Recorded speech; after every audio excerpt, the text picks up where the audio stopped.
back to the Candle Boys. Today we're talking about Dandadan, new season, episode 1. This one was a little bit crazy. What you think, man? From the jump, I was just like, hey, last season they ended on a cliffhanger, so Insane. they had a lot. They had to finish up on that, and I just see how she was in the pool. I was like, this Honestly, is not gonna go good. I'm not gonna lie, I was hella confused initially. I was like, what are these gray people? I thought it was the aliens again, who are trying to steal her reproductive parts. I was hella confused, but it turns out they're like this old family that's been in this village for generations, right? And at first it's kind of a slow burn how they build up to it, because after she escapes using Turbo Granny's luck, which is a crazy sentence, but apparently she can just do that now. Oh yeah. She goes on a little bit of a journey, finding out a little bit more about this place, looking for clues and ways to pretty much be able to solve the mystery and the misfortunes that go on in this house. But this village is low-key dark. Oh my god. When they walked up on one of those houses, Turbo Granny even said, she's like, "Oh, that house is bad. That house got blood." That's her homie's house. So I'm sitting here like, what you mean there's too much human blood at this house? I thought only his parents died. Like, just 2 people don't sound like enough for too much. Obviously, that's a lot of people that died. Oh, yeah. What? What is going on? We find out this village has a tradition of sacrificing people every single year for over 200 years to this volcano god that's like a large serpent in order to make sure the volcano doesn't explode. Huh? In 2025? That's crazy. Insane work, man. And then we get back to the house.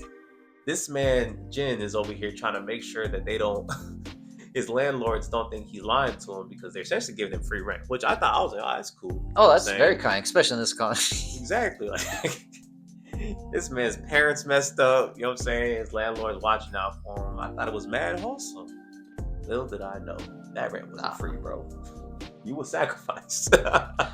That's crazy. They said you're going to pay with your life. Don't even worry about it. Yeah, they said one lie, it's over, and they're like, accidents happen all the time. So just give it. They were looking for a reason. They were already looking for a reason to And take what him makes out. it worse is like they was worried about the hole in the wall. Like, yo, I hope they don't see the hole in the wall, bro. Nah, they know about that hole. They was knew gonna put you everything. through that hole in the wall regardless. That's messed up, bro. And after this happened, right? We get another flashback to Homegirl. She's on her way back, she's kind of excited to kind of show them around the town before trying to like really figure out what's going on. And by the time she gets back, the dudes who just like low-key SA'd her at the hot spring is at the crib.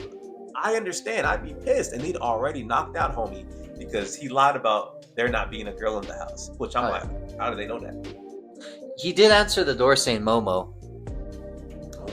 He walked in. He was like Momo, and that granny, nothing would less. Like, yeah, she peeped that, and she was like, okay. That's tough. Yeah, he cooked himself on that one there, man. Because honestly, the whole family low-key kind of like that. You know what I'm saying? The dudes, they're a little goofier, but they all swole. Oh. And grandma, yo, when mama came back first, she like low-key puts to work on all the dudes. You know what I'm saying? Because she already worked them before. She already knew the game plan.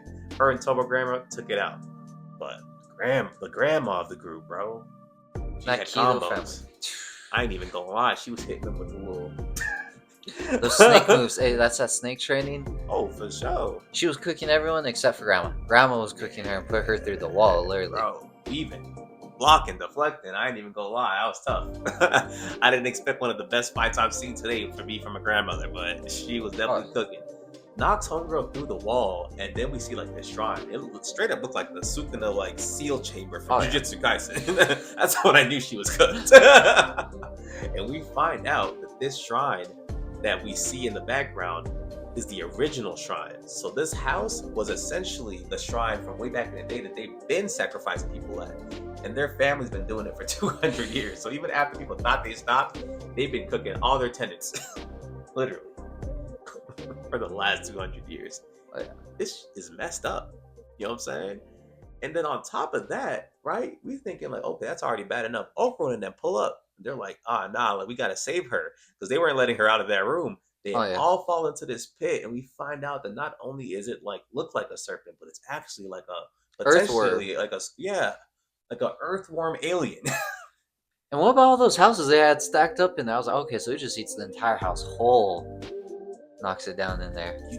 It might be though, because remember when they showed like that it used to be the shrine, we saw that it looked like it was like a bunch of different houses over time. So maybe like every time it really comes for a big feast, it just eats the whole crib.